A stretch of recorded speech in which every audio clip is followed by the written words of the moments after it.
What was the craziest scandal at your school? I was on my way to math class when my friend ran up to me and said, "Dude, I just saw your mom march into the office and slap Principal Martin in the face. What happened?"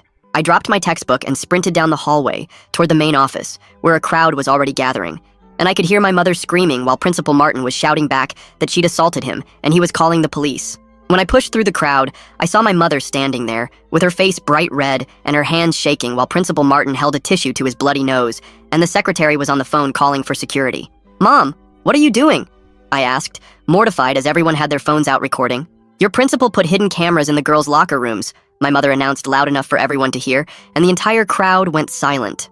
My embarrassment turned to horror. Principal Martin had been at every school event since I was a freshman, giving speeches about integrity and safety. His face went from angry to panicked. "That's a completely baseless accusation," he said. "My daughter's friend Sophia found one yesterday when she was changing for volleyball practice," my mother retorted, pulling out her phone. I felt sick because Sophia was my girlfriend. It was hidden behind the air vent, and when she told her parents, they called me because I work in IT and traced where the feed was going. "That's impossible," Principal Martin said, sweat forming on his forehead. "Our school doesn't have cameras in private areas."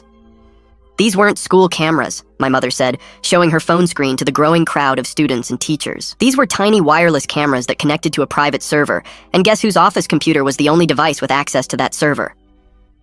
The secretary stepped away from Principal Martin like he was radioactive, while teachers started backing toward the door. "Someone must have hacked my computer," Principal Martin said quickly. "I would never do something like that. I've been an educator for 20 years. When I accessed your server, I found your Amazon account still logged in with the purchase history showing you bought 12 micro cameras 6 months ago," my mother said, scrolling through her phone. 6 months meant he'd been watching students all school year, and my skin crawled thinking about every girl who changed for gym class having no idea they were being recorded. "You hacked into my computer?" Principal Martin shouted.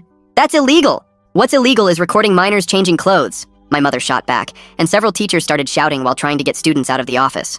The vice principal pushed through the crowd looking horrified. "Tell me this isn't true," she said. "I was just trying to monitor for vandalism and drug use," Principal Martin said, his voice cracking.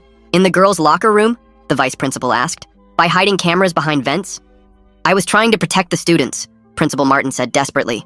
"You were watching children undress," my mother said, her voice deadly calm now. "And I know the real reason you placed those cameras." Everyone went quiet again, and I felt my legs go weak, because if secretly recording kids changing wasn't the reason, what could possibly be worse? "I traced the server to see who else had been accessing the feeds," my mother said, and Principal Martin's face went completely white. "You weren't just watching them yourself." "Mom, what are you talking about?" I asked, my voice barely a whisper. "He's been selling access to the live streams," my mother said, holding up her phone showing chat logs. $50 a month for basic access, $200 for premium with recording capabilities, and these subscribers have usernames from all over the world. I threw up into the trash can by the secretary's desk, because the thought of strangers watching my girlfriend and classmates changing made me physically sick, and several other students were crying. The crowd erupted in chaos, and students started screaming while teachers tried to maintain order, but security guards had arrived and were trying to clear the office. "That's not true!" Principal Martin shouted, pure panic in his voice. "Someone else must have done this using my computer. Your PayPal account linked to the server has received over $30,000 in the last 6 months, my mother said, all from anonymous payments that match the subscription dates. $30,000 from selling videos of kids at my school, and I wanted to punch him myself, but I was shaking too hard. You've been selling videos of our children?" the vice principal asked, looking like she was going to be sick. "How many perverts have been watching us?" A girl from my PE class screamed. "The police are already downloading everything from the server," my mother said. "There's one more thing," my mother added. She turned around to look at our gym teacher who was standing in the doorway, his face lighting up like a Christmas tree. "I've been waiting for this," he said, as he started approaching Principal Martin, before doing something none of us expected. He grabbed Principal Martin by the collar with both hands and slammed him hard against the wall next to the trophy case. The whole case shook, and several trophies fell over while everyone in the office gasped and backed away. "You knew!" the gym teacher shouted right in Martin's face. "Female staff kept telling me about weird stuff near the locker rooms, and you told me to ignore it." Martin tried to push him off, but the gym teacher was way stronger and kept him pinned against the wall. His grip was so tight that Martin's shirt collar was cutting into his neck, and his face was turning red. "You told me to keep quiet about the maintenance request for those vents," the gym teacher yelled even louder. Martin's face went from red to white in about 2 seconds, and he stopped struggling. Security guards rushed in and grabbed the gym teacher's arms, trying to pull him away from Martin. It took 3 guards to finally break his grip and drag him back while Martin slumped against the wall, gasping for air. The vice principal was shouting for everyone to calm down, but nobody was listening because students were screaming and pushing to see what was happening. More teachers arrived and started herding students out into the hallway, but everyone had their phones up recording everything. The gym teacher was still trying to get at Martin even with 3 guards holding him back. Police sirens suddenly filled the air and my stomach dropped even more than it already had. 2 police cars pulled up right in front of the school and officers jumped out running toward the building. They pushed through the crowd of students and entered the office with their hands on their weapons. One officer went straight to Martin, while another helped the guards control the gym teacher. More police cars arrived, and soon there were at least 6 officers in the office area. They started separating everyone and telling students to move back, while 2 officers headed toward Martin's office. One officer put yellow tape across Martin's office door, and another stood guard making sure nobody went near it. Detective Eric Gomez walked in wearing a suit and badge, and immediately took control of the situation. He pointed at groups of students and told them to leave the building right away. Teachers started moving everyone toward the exits while he approached my mother. "Ma'am, I need you to stay and show me everything you found," he said calmly. He turned to Martin, who was still against the wall looking sick. 2 officers approached Martin, and one started reading him his rights while students pressed against the windows to watch. "You have the right to remain silent," the officer said while pulling out handcuffs. Martin's hands were shaking, so bad the officer had trouble getting the cuffs on him. The crowd outside was getting bigger as more students came to see what was happening. I pulled out my phone and texted Sophia that the police were here and Martin had been arrested. She didn't text back and I kept checking my phone every few seconds, hoping she would respond. My hands were shaking so bad I could barely type, and I felt like I might throw up again. The officers started walking Martin out of the office toward the police car. Hundreds of students had their phones out recording as he did the walk of shame past everyone. Some kids were crying and others were shouting angry things at him as he passed. They put him in the back of the police car, and I watched his head drop forward like he was trying to hide. Detective Gomez came over to me and my mom and asked us to come to the station. "We need formal statements from both of you," he said. Mom nodded, and we followed him to his unmarked car while other officers stayed to secure the scene. During the drive, Mom finally started explaining what had been happening for the past 2 weeks. She told me Sophia's parents had called her right after Sophia found the camera behind the vent. They knew Mom worked in IT and asked if she could trace where the camera feed was going. Mom spent days tracking the signal and following digital trails to find the server. She discovered it was hidden on the school network, but only accessible from Martin's computer. She found his Amazon purchase history still logged in, showing the camera purchases from 6 months ago. She also found the payment system he set up for selling access to the live streams. The whole time she was gathering evidence she couldn't tell anyone except the police. She had been working with detectives for a week, helping them build the case. They wanted to make sure they had everything documented before arresting him, so he couldn't destroy evidence. We arrived at the police station and Detective Gomez led us inside to an interview room. He told us Sophia and her parents were in another room giving their statements right then. I wanted to see her, but he said we had to stay separated during the investigation. He explained that because the videos had been sold to people in other states and countries, it was now federal. The FBI Cybercrimes Unit was already involved and agents were on their way to help. He asked me questions about Martin and if I'd ever noticed anything strange about him. I told him about how Martin was always at every school event taking pictures. He wrote everything down and asked if any other students had mentioned weird experiences. While we were talking, we heard shouting from the hallway outside the interview room. Tyler Rodriguez was crying and yelling while his parents tried to calm him down. "Ashlyn was changing in there every day," Tyler screamed through his tears. His sister Ashlyn was a sophomore on the swim team who used the locker room constantly. Tyler's dad was bright red and looked ready to kill someone as he paced the hallway. His mom was crying and holding Tyler while trying to keep his dad from doing something stupid. 2 officers had to physically block his dad from going toward the holding cells where Martin was. Detective Gomez excused himself to help calm the situation while we waited in the interview room. When he came back, he told us more families were arriving as word spread about the arrests. He said the FBI had already started tracing the IP addresses of everyone who bought access. Mom pulled out her laptop and showed him the documentation she had gathered over 2 weeks. She had screenshots of chat logs and payment records and IP addresses from over 30 countries. The detective's eyes got wide as he scrolled through page after page of evidence. He called in another detective, and they both started going through everything Mom had collected. They said this was one of the biggest cases of this type they'd ever seen. Mom hadn't slept in 48 hours, but refused to rest until every bit of data was preserved. Later that night, our house became like a command center with forensics people everywhere. They set up computers in our living room, and Mom worked with them, organizing all the evidence. FBI agents arrived and started copying everything from Mom's laptop to their secure servers. They worked through the night, making sure nothing would be lost or corrupted. Mom showed them back doors into Martin's server that he didn't even know existed. She had found ways to recover deleted files and chat logs he thought were gone forever. The agents kept saying how lucky they were that Mom had found everything before Martin could destroy it. The next morning, I barely slept and got to the school early to find the parking lot packed with police cars and news vans. The superintendent stood at the front entrance, directing everyone to the auditorium for an emergency assembly, while security guards checked student IDs at every door. I found a seat in the back as hundreds of students filed in, looking confused and scared. The superintendent took the microphone and told everyone that Principal Martin had been arrested for placing hidden cameras in the girls' locker rooms and selling access to the footage online. Half the auditorium started crying, and several girls ran out through the side doors with their hands over their faces.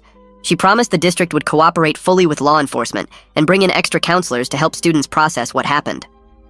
April Stevens, our school counselor, was already setting up a crisis support center in the library with folding tables and boxes of tissues. Within an hour, the line of students waiting to talk stretched down the hallway and around the corner. They had to call in counselors from 3 other schools just to handle everyone who needed help. I walked past the library and saw kids sitting in circles crying while counselors handed out water bottles and tried to keep everyone calm. Outside the main entrance, Chuck Hodges from Channel 7 News had set up his camera and was trying to grab students for interviews as they left the building. Parents started showing up and formed a human wall, blocking him from getting near any kids. The school went into modified lockdown with nobody allowed in except students, staff, and parents with proper ID. Chuck kept shouting questions at people, but the parents stood shoulder to shoulder refusing to let him through. My phone buzzed and I saw Sophia had finally texted me back after being silent since yesterday. Just 3 words that made my stomach drop. I feel dirty. I texted back asking if I could see her or if she wanted to talk, but she replied that she needed time alone to process everything. I understood, but it hurt knowing she was going through this, and I couldn't help her. The FBI tech specialist arrived that afternoon in a black SUV and went straight to the main office with 2 other agents carrying computer equipment. They spent hours going through Mom's evidence, and the specialist confirmed everything she had found, plus discovered something worse. Martin hadn't just been selling basic access, but had been offering premium packages where subscribers could request specific girls or specific angles. Several students threw up when word spread about what that meant, and more parents showed up to pull their kids out of school immediately. Brody Nichols found me at my locker and told me his mom was on the school board and had known about previous complaints against Martin. She had dismissed them as disgruntled employee gossip and never investigated further. Now the board was facing serious questions about what else they had ignored or covered up over the years.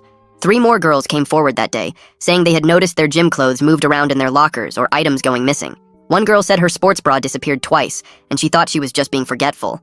The investigation expanded as detectives realized the cameras might have been just one part of what Martin had been doing. They started interviewing every female student who had PE or used the locker rooms in the past year. 2 days later, the news showed Martin's wife outside the courthouse filing for divorce and a restraining order against him. She told reporters she had no idea what her husband had been doing and was horrified to learn the truth. Their teenage daughter had already transferred to another district, and I felt terrible for her having to deal with this. Nobody deserved to have their dad turn out to be a monster who hurt kids. Dallas Curry, this expensive defense lawyer Martin hired, held a press conference on the courthouse steps, claiming Martin had mental health issues and needed treatment, not prison. The victim families who were watching erupted in anger, with one mom screaming that it was disgusting excuse-making for a predator. Ashlyn's mom was crying and yelling that her daughter had tried to hurt herself because of what Martin did. Detective Gomez called Mom that evening with more bad news about the investigation. He had discovered Martin used school funds to buy the cameras by claiming they were for security equipment on the purchase orders. The Financial Crimes Unit was joining the investigation to add embezzlement charges on top of everything else. Martin had stolen money meant for textbooks and computers to buy cameras to spy on kids. The detective said with federal charges for distributing across state lines, plus the embezzlement Martin was looking at spending the rest of his life in prison.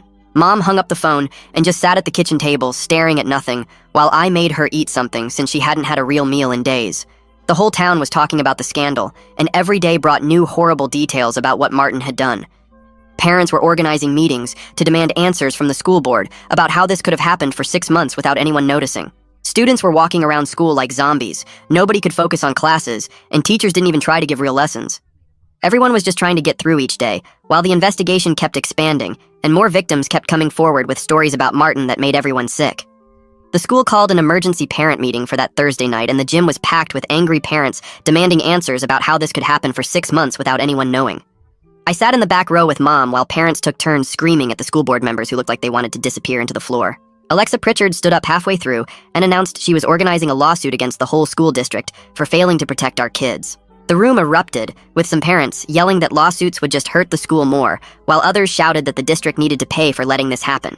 Parents started pushing and shoving each other while arguing about whether to sue or focus on healing, and the meeting ended with people literally screaming in each other's faces while security tried to break up fights. The next morning, our gym teacher got called into the office, and by lunch, everyone knew he'd been suspended pending investigation for not reporting his suspicions about Martin earlier.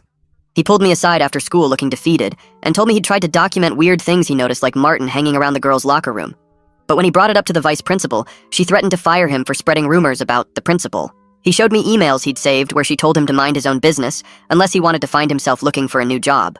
That same afternoon, Sophia's parents pulled up to the school, and I watched them pack her stuff from her locker into boxes while she stood there crying. She texted me later that night saying she couldn't handle being in the building where it happened, and her parents were starting homeschooling immediately. I told her I understood, but it felt like I was losing her when she needed support the most, and I didn't know how to help from a distance.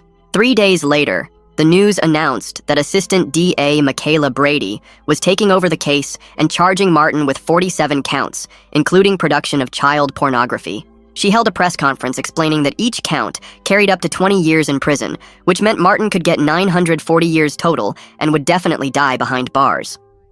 The school board met that weekend and decided to install new security cameras in all the hallways, but these were big visible ones that everyone could see. They also announced that every single staff member had to undergo new background checks immediately, even if they'd worked there for decades. Several teachers resigned in protest, saying they were being treated like criminals when they hadn't done anything wrong, and one teacher said it was insulting to be investigated just because Martin was a monster. Mom started getting phone calls at all hours with people breathing heavy or whispering threats, and one morning we found a brick through our front window with a note saying, "She ruined an innocent man's life." The police put a patrol car outside our house 24/7, but I couldn't sleep knowing there were people out there who wanted to hurt my mom for protecting kids. 2 weeks into the investigation, the FBI called a press conference announcing they'd arrested 3 of Martin's subscribers in other states. One was a middle school teacher in Texas, another was a youth baseball coach in Florida, and the third was a daycare worker in Ohio, which made parents nationwide start demanding better screening for anyone who worked with kids. The Texas teacher had been watching the feeds during his lunch breaks at his own school, and investigators were now checking if he had cameras in his school too. Tyler came to the school the next Monday with his knuckles all wrapped up, and I found out he'd beaten the crap out of some kid who made a joke about the cameras in front of him. He got suspended for 3 days, but nobody blamed him for snapping because his sister Ashlyn had tried to kill herself over the weekend and was in the ICU. She'd taken a whole bottle of her mom's pills and left a note saying she couldn't live knowing strangers had watched her change for gym class every day. Tyler's family was falling apart, and his dad had to take time off work to stay at the hospital while his mom wouldn't leave Ashlyn's bedside. Meanwhile, emails surfaced showing the school board president had told Martin to handle things quietly when concerns were first raised about him hanging around the locker rooms too much. The local news got hold of the emails where she literally wrote that they needed to avoid any scandal that might hurt the school's reputation or affect property values in the district. She resigned immediately, but 3 other board members were also in those email chains, and parents were demanding they step down too, with emergency elections scheduled for next month. Martin's preliminary hearing finally happened 3 weeks after his arrest, and the courtroom was packed with victims' families and reporters. The prosecutor revealed they'd traced Bitcoin payments now, and Martin had actually made over $50,000 total from selling access to watch our classmates. The judge reviewed all the evidence, including the camera purchase records, the server logs Mom had found, and testimonies from 12 different girls who'd been recorded. Martin sat there in his orange jumpsuit crying and shaking, while his lawyer tried to argue for bail, but the judge called him a clear danger to minors and denied it immediately. Martin completely broke down sobbing when the judge said he'd stay in jail until trial and had to be dragged out of the courtroom by guards while parents clapped. The next few weeks dragged by with everyone at the school walking around like zombies, and I kept checking my phone hoping Sophia would text me back, but she never did. Alexa organized a victim support meeting at the community center, and when I walked in, I saw Sophia sitting in the back row with her arms wrapped around herself looking at the floor.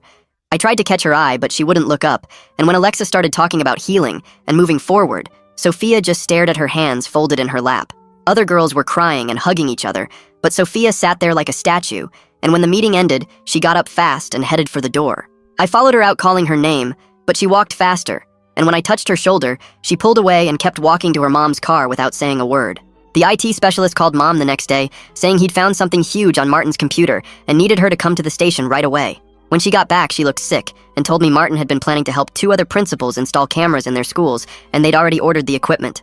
The FBI arrested both principals that same day and found cameras already installed in one school's locker room that had been recording for 2 weeks.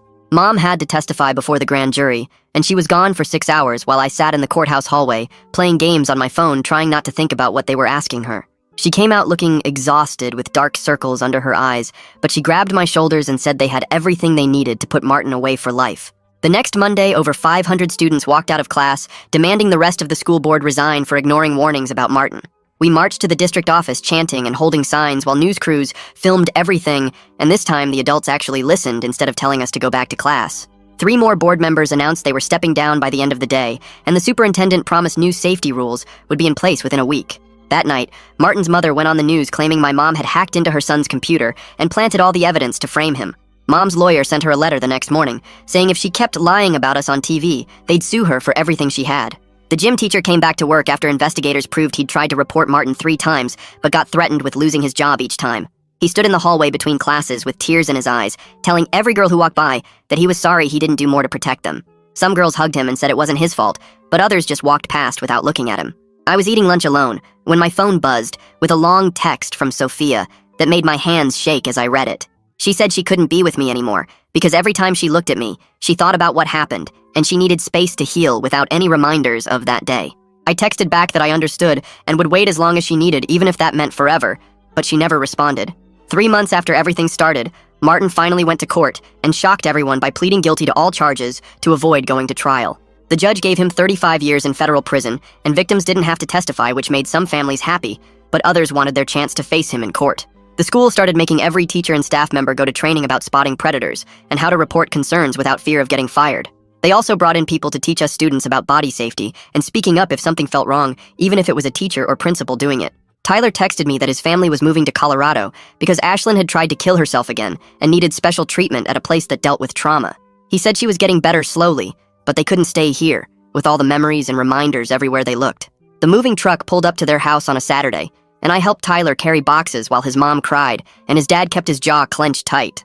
Tyler hugged me before getting in the car and said maybe we'd see each other again someday, but we both knew that probably wouldn't happen.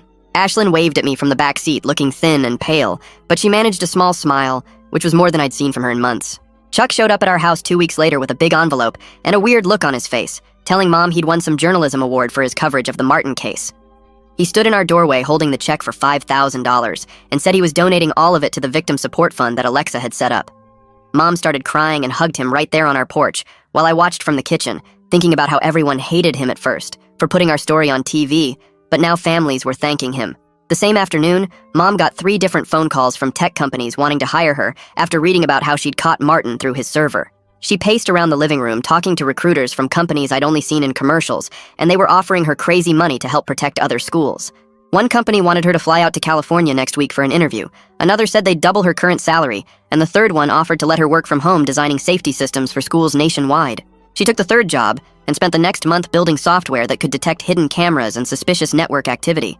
I watched her work at her computer for hours every night, coding programs that would protect kids she'd never meet, turning our nightmare into something that might save others. The first Martin subscriber went to trial in Texas 3 weeks after Mom started her new job, and we watched the news coverage from our couch. The guy was some office worker who'd paid $200 a month for the premium access, and when they showed his face on TV, I felt sick all over again. The judge gave him 15 years, and he cried in court saying his life was ruined, but nobody felt bad for him. Some of the victims' families flew down to watch the trial and said seeing him get convicted helped a little, though others posted online that no amount of prison time could give them back what was stolen. Mom showed me the victim impact statements that got read in court, and we both cried reading about girls who couldn't change for gym anymore or dropped out of sports completely. Sophia texted me that night for the first time in weeks, just a short message saying she'd started seeing a therapist who specialized in this kind of trauma. She said the therapy was hard, but she was trying to work through everything, and sometimes she'd send me updates about small victories, like being able to walk past the gym without panicking. I wanted to text back more, but just said I was proud of her and thinking about her, which seemed to be what she needed. The school district announced the settlement amount at a packed board meeting where parents were screaming and crying. $3 million split between all the victims' families, which came out to about $75,000 per family after the lawyers took their cut. Some families said they were using it for therapy. Others were moving their daughters to private schools, and I heard Tyler's family was putting their share toward Ashlyn's treatment at that special place in Colorado. The state legislature passed new rules about background checks for school employees after our story made national news. They called it Sophia's Law, but used a fake name to protect her privacy, requiring every school worker to get rechecked every 2 years instead of just when they got hired. Mom testified at the hearing about how Martin had passed his initial background check 20 years ago, and nobody had looked since then. The conference for educators happened 6 months after everything started, and they asked me to speak about warning signs teachers should watch for. I stood at that podium with my voice shaking, looking out at hundreds of teachers and principals from across the state. I told them about how Martin gave speeches about integrity while hiding cameras, how he used his position to silence anyone who questioned him, and how the adults who were supposed to protect us had failed. My hands were sweating and I wanted to run off the stage, but I kept talking because maybe my story would help some teacher somewhere notice something wrong before kids got hurt. The gym teacher spoke right after me, telling everyone how he'd tried to report his concerns but got threatened with losing his job and his pension. He showed emails where administrators told him to stop spreading rumors or face termination, and several teachers in the audience started crying. He was working with lawmakers now to create protections for school employees who report suspicious behavior, testifying at the state capitol about how fear keeps people quiet when kids are in danger. Then, we got news that Martin had been attacked in federal prison by other inmates who found out what he'd done to kids. The guards found him beaten pretty bad in the shower area, and while part of me knew violence was wrong, I couldn't find any sympathy for him. Mom said she didn't feel bad either, and neither did anyone else we knew, because he destroyed so many lives for money.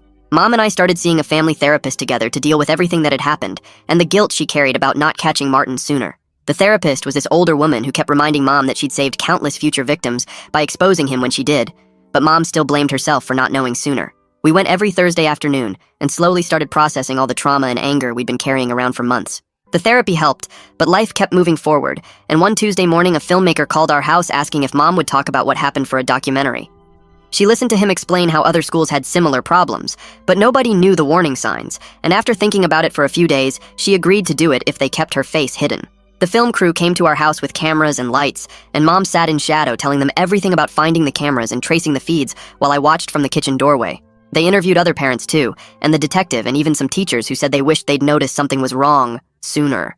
Summer ended, and when senior year started, I saw Sophia walking through the front doors of school for the first time since everything happened. She looked different with shorter hair and new clothes, but when we passed in the hallway between second and third period, she actually looked at me and nodded, which felt huge after months of silence.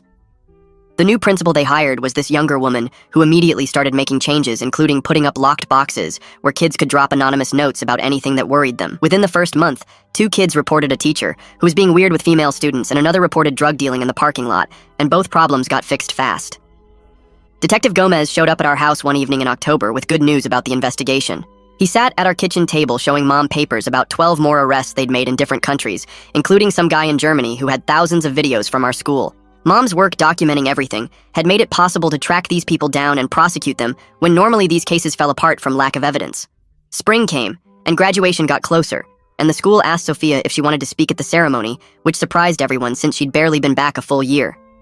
She worked on that speech for weeks, and when graduation day came, she stood at the podium in her cap and gown, talking about surviving the worst thing imaginable. She never said Martin's name, but everyone knew what she meant when she talked about betrayal by people who were supposed to protect students and finding strength to keep going.